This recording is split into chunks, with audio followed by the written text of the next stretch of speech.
Pardon me? Yes, we've been waiting for you.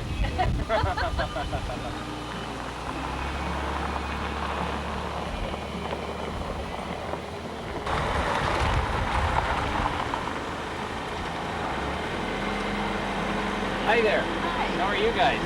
Yeah. It's $5 per person. Okay. And what we can do is we'll get you to pay here, and then you go into the hall, and there's a desk there you can register.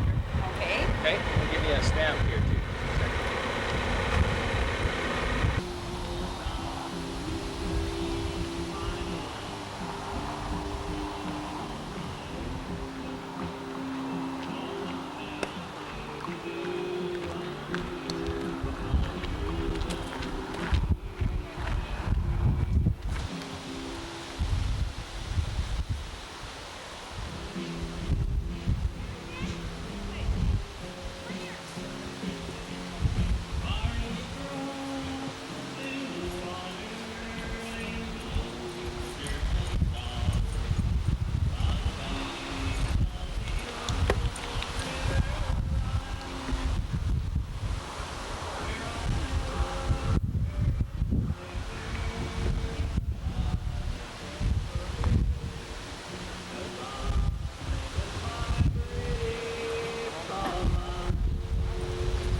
Well, I guess we must have just about all the folks in the hall.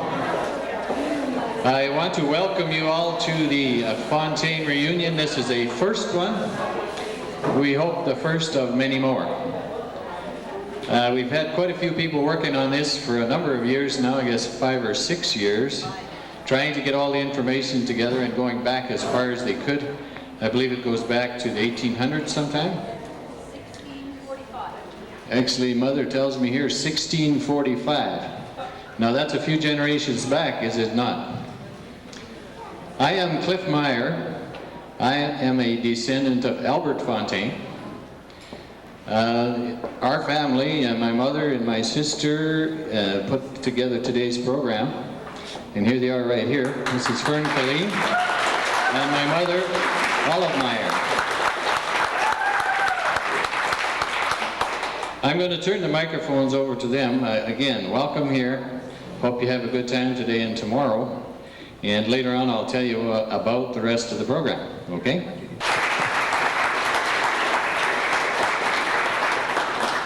Well, it's certainly a pleasure to see, after 5 years of work, to see all you folks be able to attend a family reunion on the Fontaine side of the house.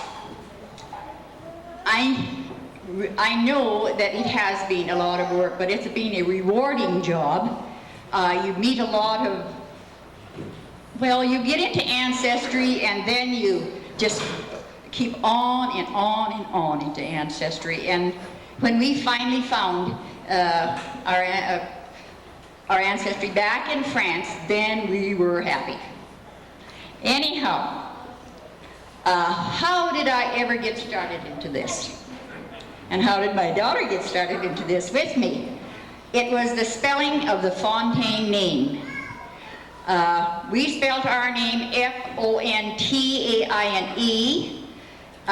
Little Gus Fontaine, which is in the West Pine Lodge in Winfield always come and visit us all the time and had coffee with us, and he spelled his name Fountain. So I said, Gus, do you think that's the way your name is spelled? He said, yeah, that's right. And I said, well, I think I'm right. So okay, then we're going to see who's right. So that's where we started.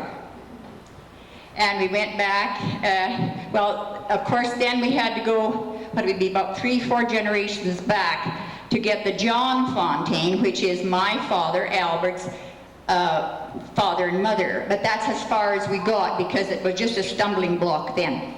We couldn't get any farther. Then we come up with, from Three Rivers, Quebec, we come up with a marriage announcement of Antone and Zoe Fontaine. And, where did I give you this? This one here?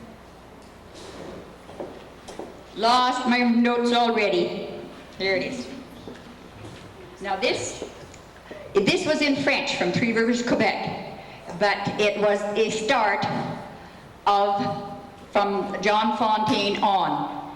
And it read, now this is on Antone and Zoe, and I know some of the relatives or some of the children of that generation is here today.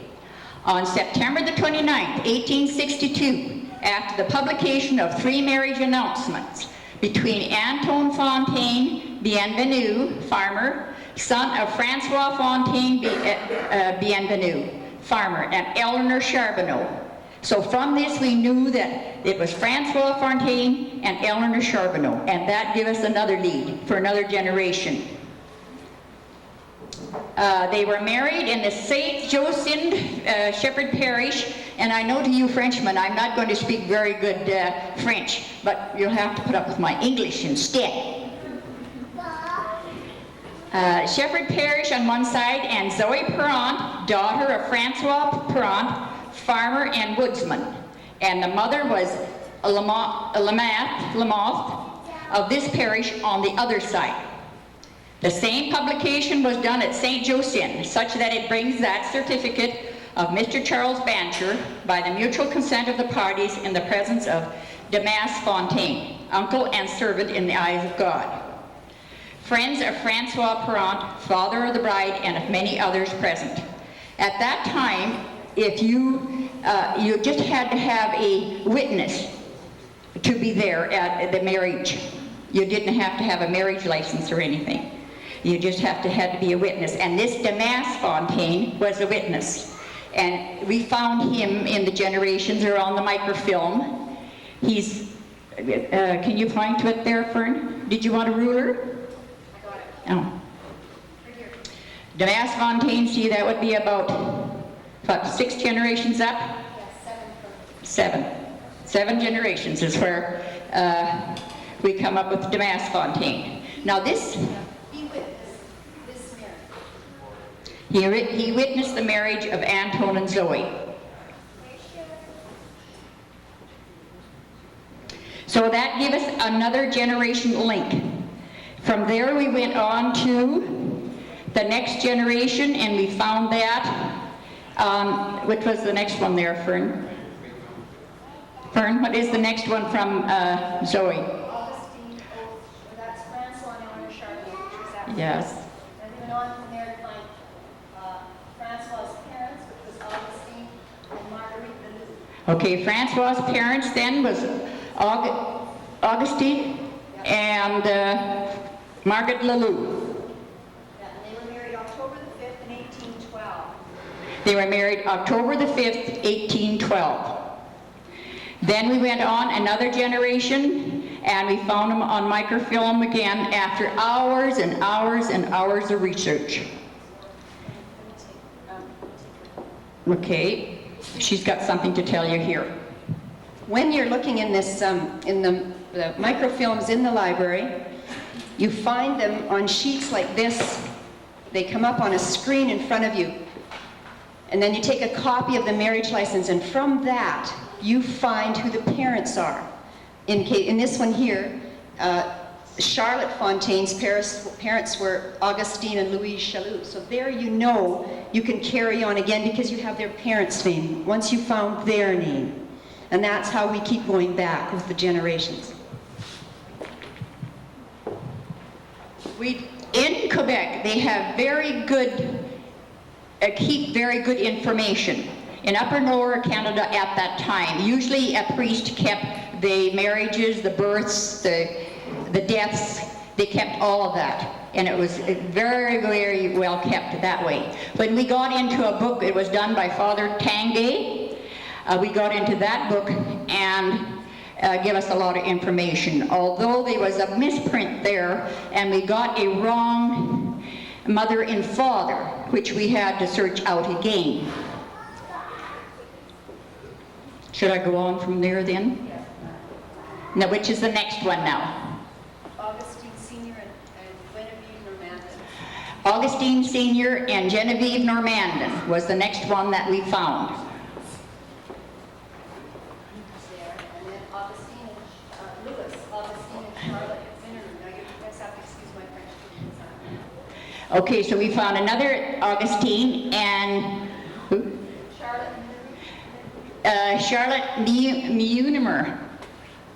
Okay. Anybody can help us there on the pronunciation? I know there's a lot of Frenchmen here that's going to really laugh at our French. Anyhow. You got one covered here. Okay. Good. We apologize for our French. That's okay. And then we'll go back to, that's about Migny. Oh.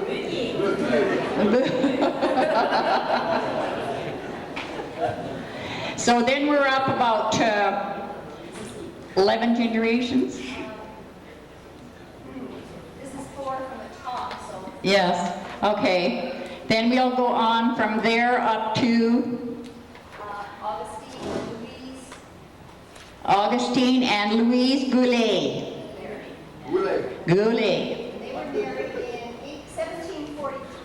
And they were married in 1743.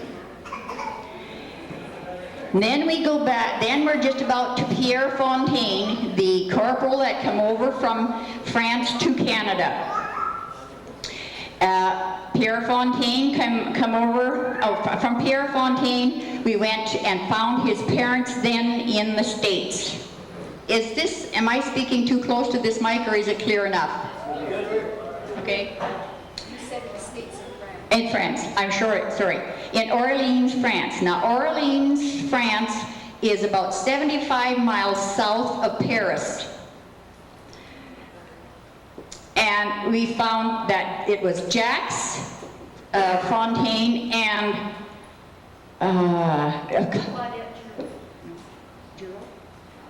Claude Giroux. Claude Giroux.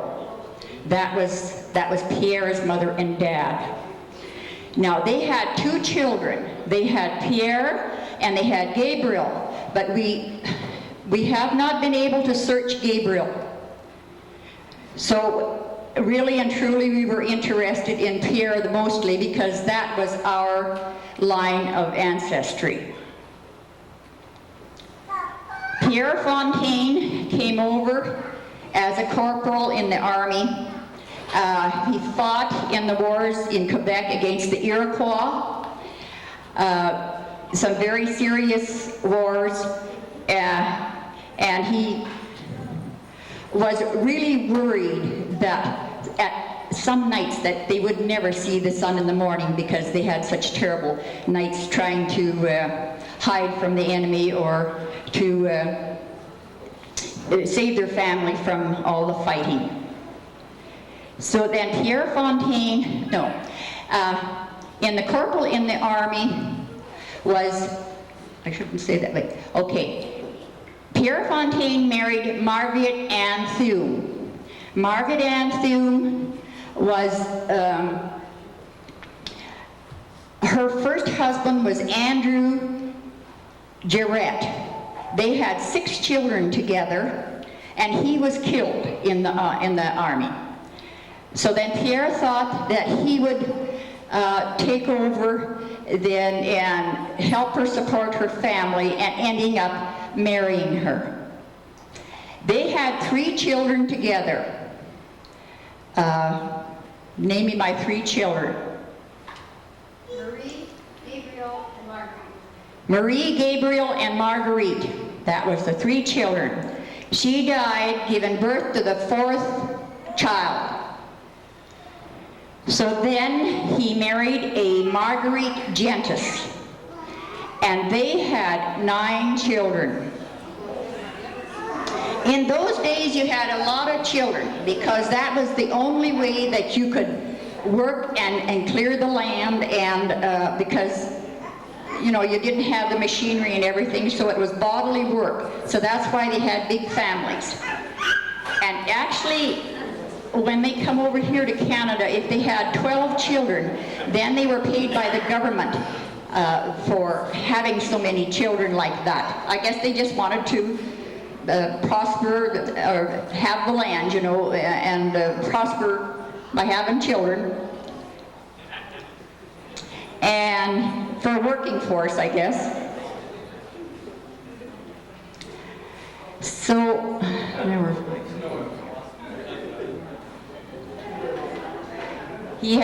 Margaret Gentis had 9 children. Okay, now we are from about what, the eighth child that she had. Louis Augustine, that is where we are from. That is our descendants from. The other one that went from Three Rivers, Quebec to Manitoba is on the line of the Francois. That is 2 brothers that come in there. And would you want to tell them about the ancestry of that Francois?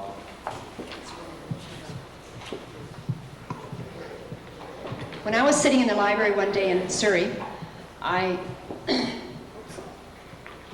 had my nose in this microfilm, and of course I have bifocals, and my head was bent back like this, and looking at this microfilm, and I came across a name in the Fontaine that, again, like I told you, when you're looking for a daughter or a son, their parents are there.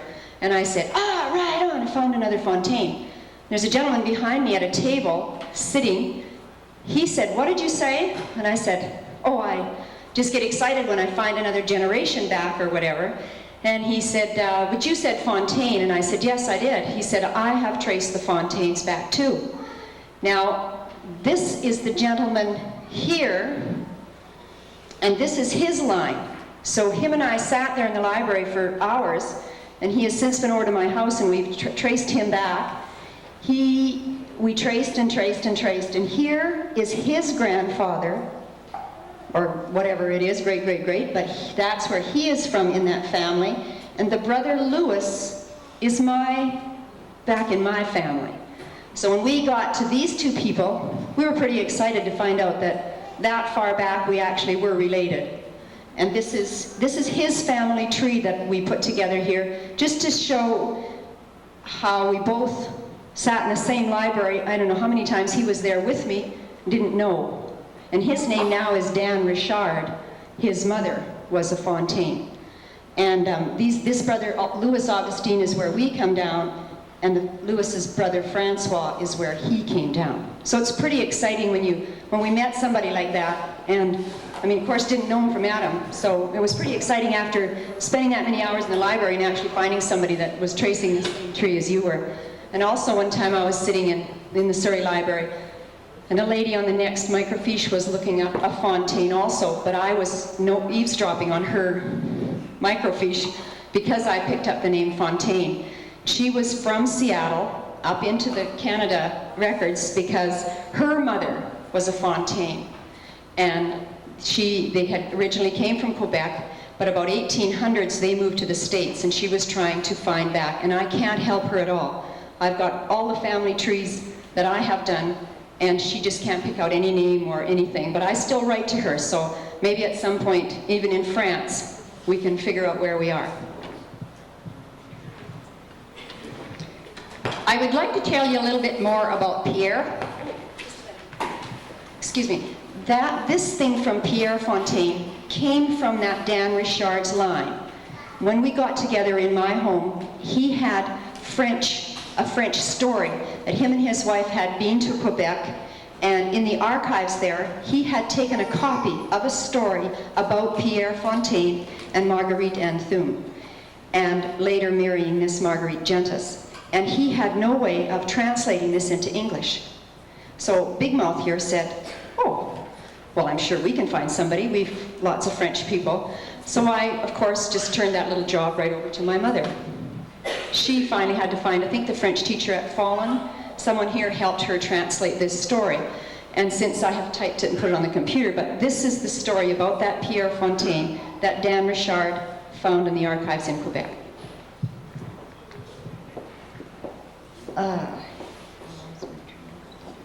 Okay, the ones that translated the information or into English for me is Victor Dansereau here.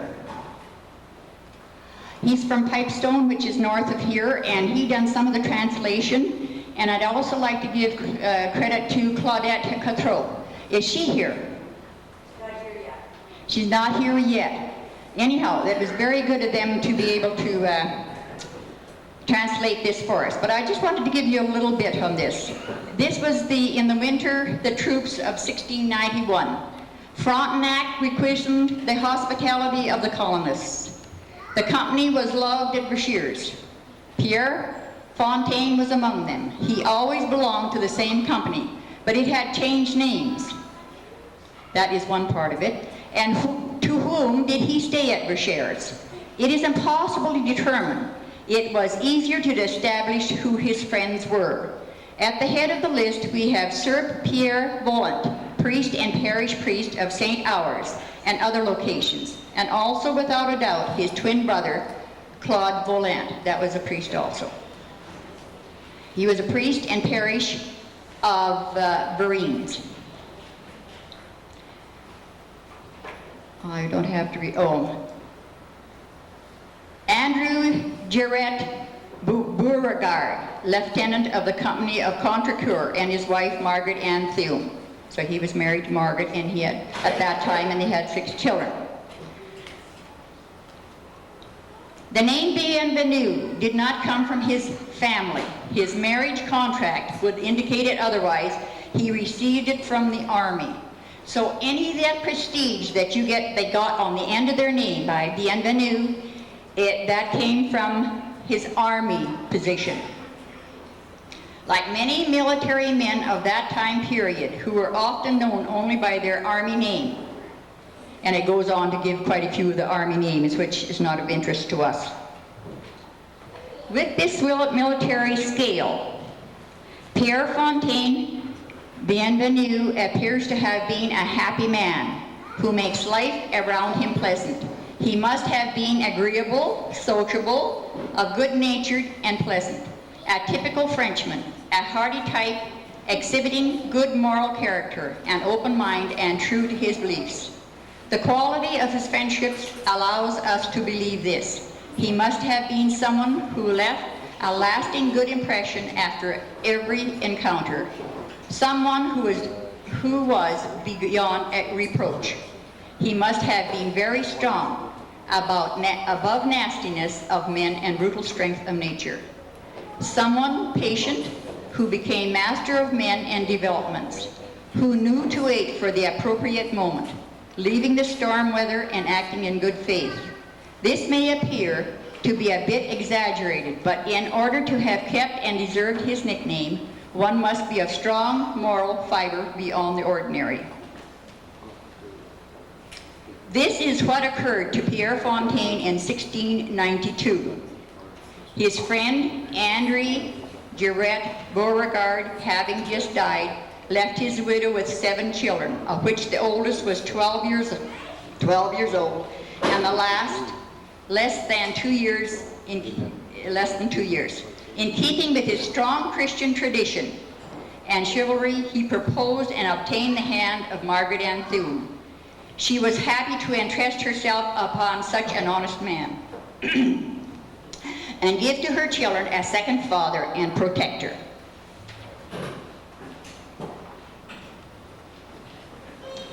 In spite of the fact that a copy of the marriage contract between Marguerite Anne Thume and Pierre Fontaine is found in the archives of the District of Montreal, the Register of Vichères or the surrounding towns does not contain the record of this wedding. This register, we know, was destroyed in 1699. During a few months, the newlyweds lived at Vichères in the house of the deceased André Girette Beauregard. On October the 22nd, 1692, Pierre Fontaine had a rigged a solid canoe, thus embarked with his wife and children and were heading apparently towards Montreal. The canoe was coasting along the shore in the direction of the fort. When Fontaine heard many shots being fired, he was stunned. He knew Mr. Vichères and his wife were at Montreal. It could only be Madeleine who could have shot. That is just one of the women that was with that group that he always chummed with. Why not? His soldier's instinct suspected danger. The ex-corporal soon found himself acting as he had been accustomed in the infantry. He shot from the starboard side of the boat. And I don't have to go on there because it's just a lot of the fighting that went on.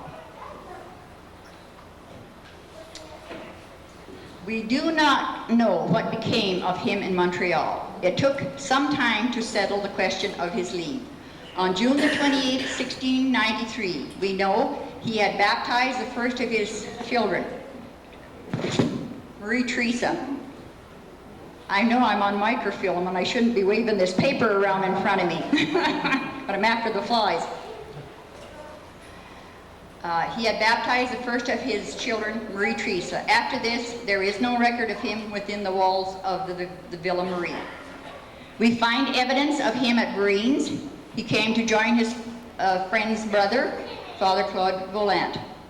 He could then have taken the domicile of the Jarretts at Vichères, but he preferred to have his own for his family to follow and to continue to provide for his wife and her children. He established at Breens a family estate that was inherited by many generations.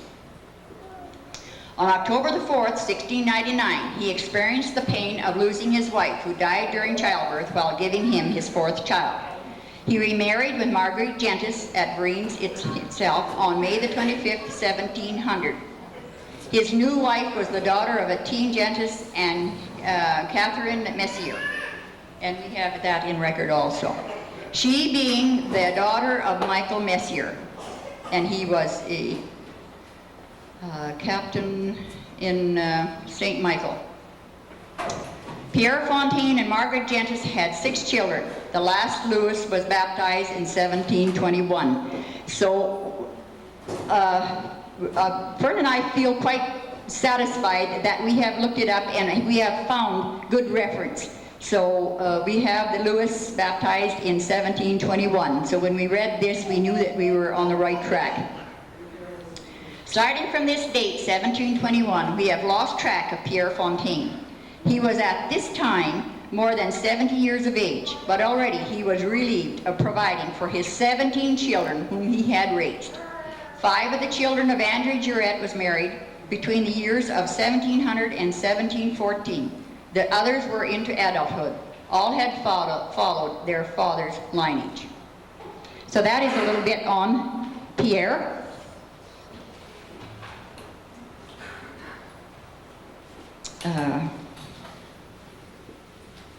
I don't think I have to read you any more of this story. It's more or less the fighting that went on down in Quebec and everything. Have you got anything more to add? We have Jules Van Brabrand, which is going to give us a little bit of information on their ancestry from St. Paul. Now, I have not put this generation all together, but I'm hoping to. What I have put together is more or less from St. Boniface, Manitoba, St. Agathe, Manitoba, and from our generations here.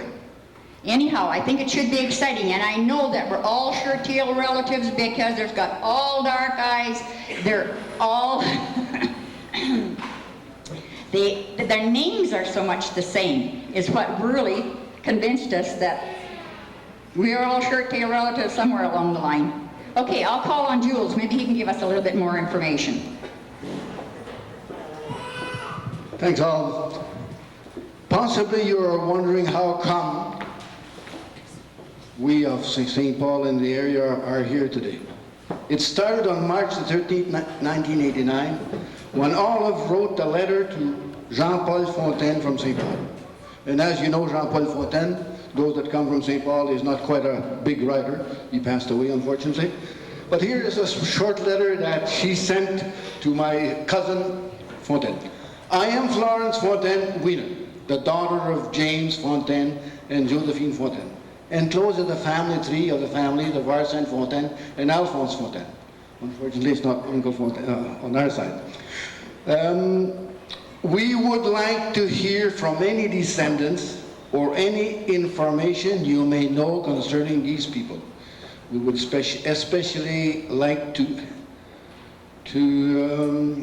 get in touch with Emma Fontaine. However, her married name is not known. We would like information about her brother also, but his first name is not known. Can you help us? Enclosed is a self-addressed envelope for your reply. Well, sure. Thank you so much for your help in this matter. Sincerely, Florence. Now, seeing that my cousin Jean-Paul Fontaine had the courtesy of bringing me the letter, I answered Florence. And I'll try to be as short as possible. Arsène Fontaine's family tree. Dear Florence, cousin, I guess. My cousin Jean-Paul Fontaine, son of Isidore Fontaine, came to my office this morning with your letter and request. Unfortunately, we cannot help you very much, except to tell you that Antoine Fontaine Sr., possibly the brother of Arsène, was born in USA. I am sending you a very short genealogy of the family of Antoine Fontaine, my grandfather, that I had done prior to our family reunion, July 26, 1980. It goes back to over 10 years. It was done in French, but I suppose that you can find someone who can help you translate it. All the descendants of the children of Antoine Fontaine have passed away, and in turn, our turn is coming pretty fast. Oh, excuse me for putting that thing. I won't tell my age, but you'll guess. Your letter might have started something interesting, though. If ever we happen to be in Minnesota, right, I forgot to tell you that letter was posted in Minnesota by Evelyn, who was there, I guess, visiting Evelyn. We will certainly look you up. And if any of your family has the opportunity to come our way, please give us a phone call, come and visit us. We would be very, very glad to receive you and have you meet the descendants of the great Fontaine family who are living in northeastern Alberta. Please keep in touch and say hello to the rest of the family. Thanks for writing. From a relative that was certainly glad to hear from you. And I signed the letter. Okay, so this is a little bit the story how come we started to communicate each other. And when Olive decided, and Florence decided to have the family reunion, she sent me posters that possibly everyone in the room has received a couple copies. I immediately replied and telling her that I would pass it on to many of the folks in the St. Paul area. And this is what I've done. And unfortunately, we are about 15, 20 here of that group. We have in St. Paul just lately published a book in which there are at least 20 families that are descendants of the Fontaine, Couture, Neighbording, Van Brabant, anyhow, Tétros, Neighbording, Tremblay, anyhow. If we're related, they're related to them, and we have a book that we just published. If anybody is interested, we sell it for $40. Thanks all. Thank you. That was a commercial. We've got 3 presentations we want to go through. We want the oldest man, the oldest woman, and the couple that came from the furthest away to be here today. We're going to start with the oldest man. Well, I've got to be getting to some. My dad isn't in here right now. He's 81. Is he here? Yeah, he is. Oh, okay. He's 81. Is there anyone older than that? That would be Dave Fontaine from Sexsmith, right? Okay. Anybody can beat that? Okay, I guess he's the prize winner. He is here, so we'll recognize that. 81.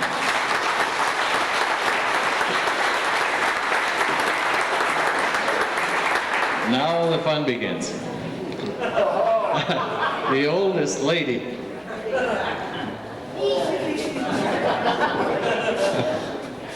Let's start the same way. 84 back here. A lady who is 84.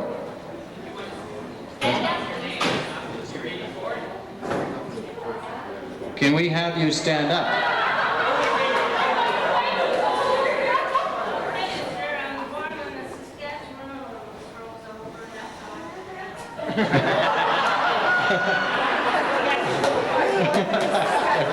Okay. And that's an 84? I'll bet the rest of you can't go to that story. Oh, this lady's 84 and she's older than she is. Oh, okay. So that this one's older. Wow. You were born in 1904, so that makes you 87. Do you agree with that? 87 tomorrow. Okay, very good. And we have a prize for you. Can we get you to say your name over the microphone here so everyone knows who you are? Helen Olson. From? Olds, Alberta. Helen Olson from Olds, Alberta. Now, can we just find out how she's connected, how she's related? Harvey? Can you explain to us? Zoe. Antoine and Zoe? Louise was your mother. Yeah. Gal's here too. From Louise, daughter of Antoine. Okay, very good. Thank you.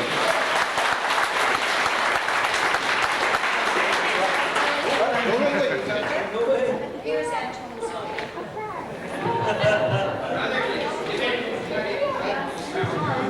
This lady just said that this from here, Antone and Zoe Perrant, they have put that family tree together. And here is Antone and Zoe Perrant, married in September 29, 1862. Now that lady is a descendant under one of their daughters, which is Louise, that we have written over there. And both of these 2 ladies are here. Would the other lady please stand up? The one that's the sisters there. One is Helen and one is Dell.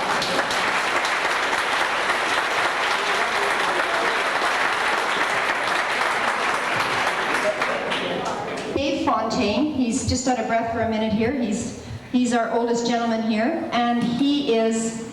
Can somebody help me on that? That's close enough to that sign over there with. No. Harvey, help. Where's Harvey? Antoine George. Okay, under Anton and Zoe on the orange sign, there's a man named George, and that's David right there. This is this gentleman right here.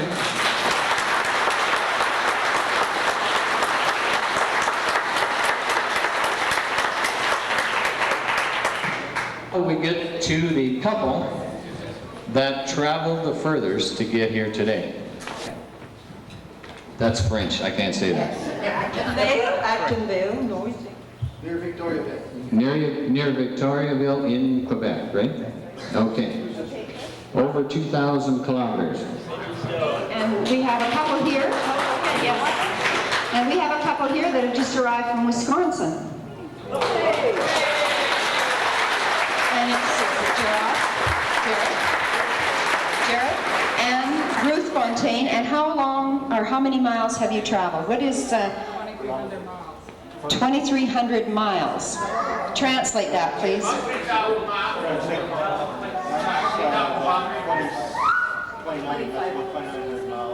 2,900 miles compared to 2,300. Okay. Well, I am sorry, but that's a long ways to come. Just There's two ladies from Quebec. One is Gilberte Chaillon-Métivier, and the one that has the gift is Gervais Chaillon. And I think when you look up ancestry, you find that Louis Fontaine married Monique Chaillon. So I don't know if there's... Yeah, let's have these two ladies stand.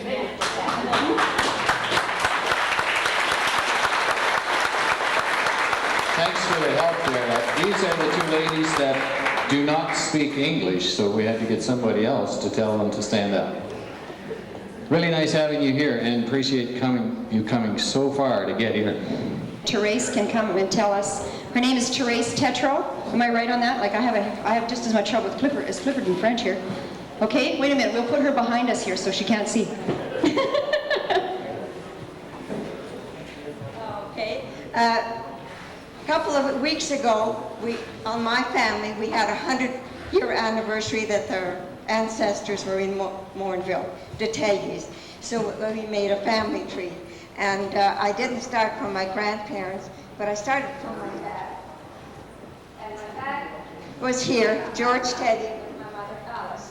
Then my husband, Silva Tetreault with Rosalie Fontaine, which is from Alphonse, I believe, and from St. Paul. Then I have my name, Leo, and mine in the middle here. And this is our 4 daughters with the leaves represent the grandchildren and the name of my daughter and their husband, plus just the first name of the grandchildren, and this was our family tree to present them. Thank you. That certainly does receive honorable mention to go through all that work. Thank you very much. This is Heather Komovich. She's going to come up and sing for us. She's from the Pigeon Lake Regional High.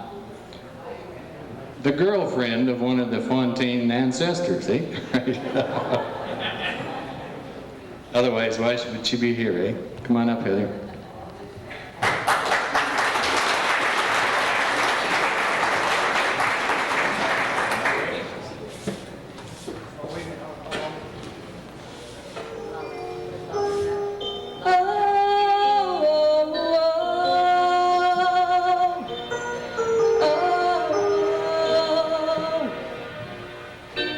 It must have been cold there in my shadow to never have sunlight on your face. You were content to let me shine, that's your way. You always walked a step behind. So I was the one with all the glory, while you were the one with all the strength. A beautiful face without a name for so long. A beautiful smile to hide the pain. Did you ever know that you're my hero? And everything I wish I could be. I can fly higher than an eagle, 'cause you are the wind beneath my wings.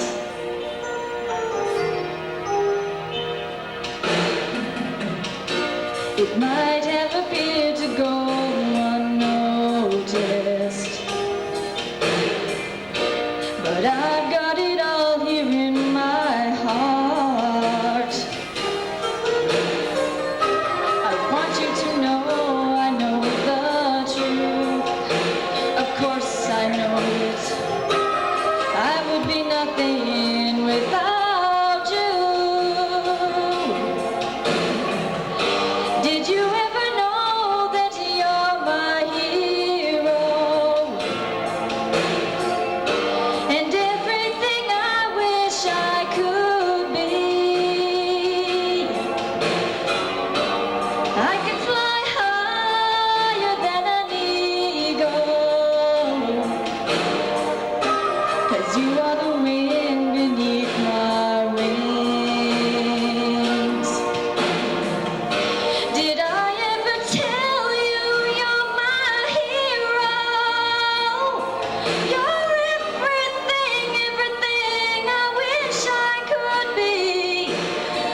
Appreciate that.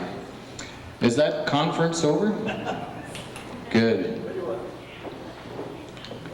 I apologize if we made so much noise there. Heather, you were wonderful. I have to tell you this little story. Bernie's going to help me here. This lady is still living in the same house of, I don't know, how old is the house that she's in? 150 at least. And in this book is, help me, tell me there again. This lady is? This lady is the lady that married Antoine Fontaine. Marie Chagnon was her grandfather's sister, and they are still residing in the same house that was built back at that time. And Antoine Fontaine came to St. Paul in 1908 with a couple of his kids. So this lady still lives in the same house that was this many years ago. Thank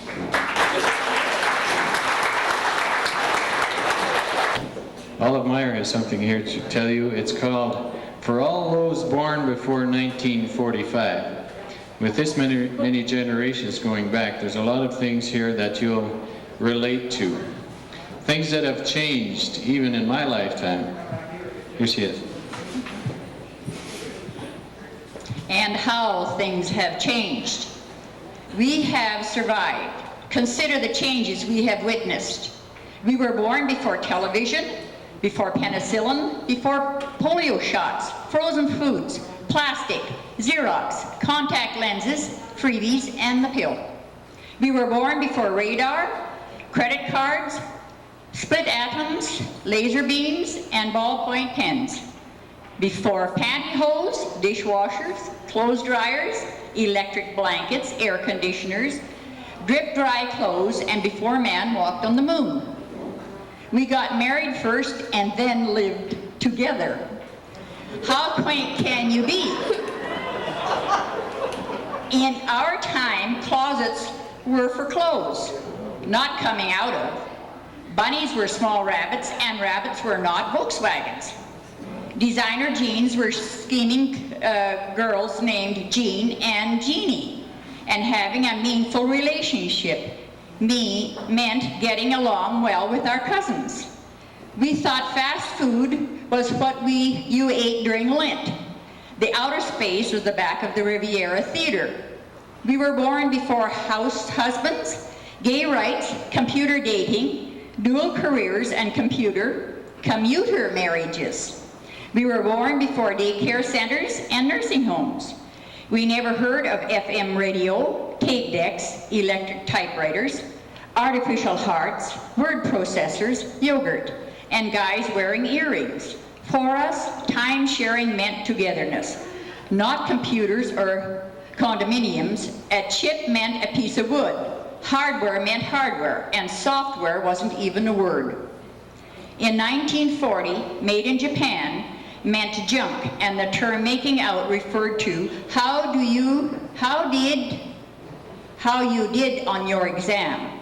Pizzas, McDonald's, and instant coffee were unheard of.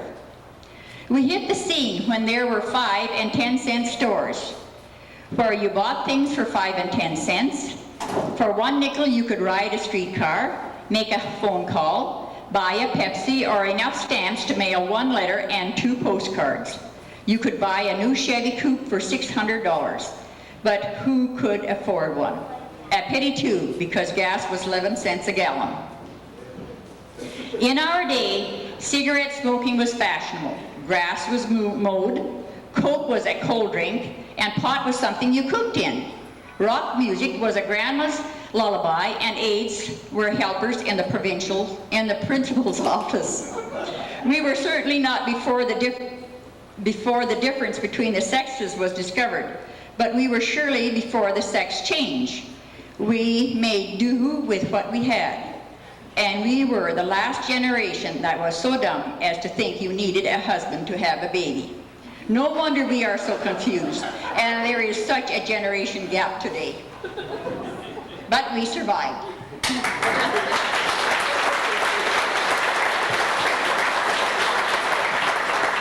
Thanks, Ola. Now I think we're ready for Dolores. Here you are.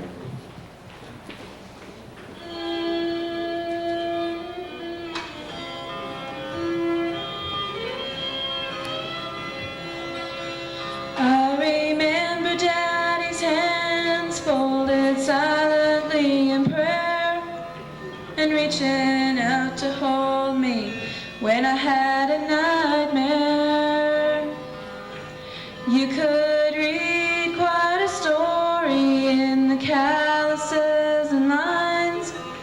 Years of work and worry had left their mark behind. I remember Daddy's hands, how they held my mama tight and patted my back for something done right. There are things that I've forgotten that I loved about the man, but I'll always remember the love in Daddy's hands. Daddy's hands were soft and kind when I was crying. Daddy's hands were hard as steel when I'd done wrong. Daddy's hands weren't always gentle, but I've come to understand. There was always love in Daddy's hands.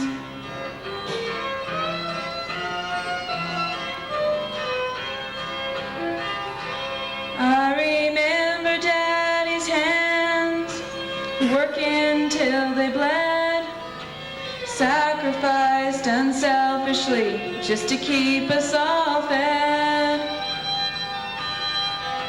If I could do things over, I'd live my life again and never take for granted the love in Daddy's hands.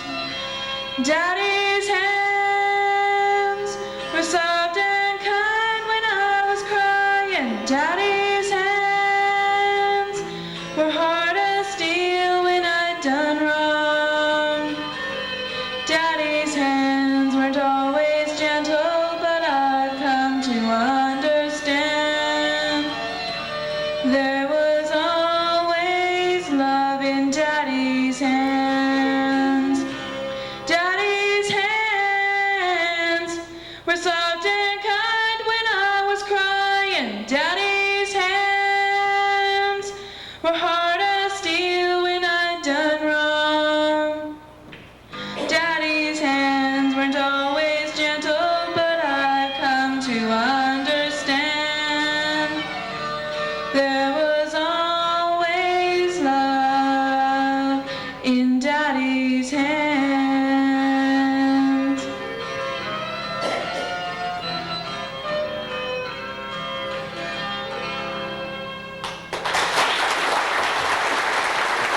Thanks, Dolores. Thank you very much. I think this will probably complete our afternoon performance. But anyhow, I would certainly like to thank all of you that did come. I don't know, it just, if I was to do it all by myself and nobody came, it is you that helped me make a part of this reunion. Thank you very much. And that is our program for this afternoon. Thank you very much for coming, and the next thing we'll have is that church service at 4 o'clock, okay?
There can't be anybody left in St. Paul. I'm sure they're all here.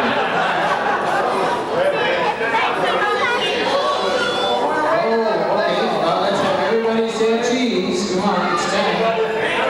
Keep that smile on your face. We got a little girl down here taking a picture with a box, it looks like. There you go, next one right away. Okay, everybody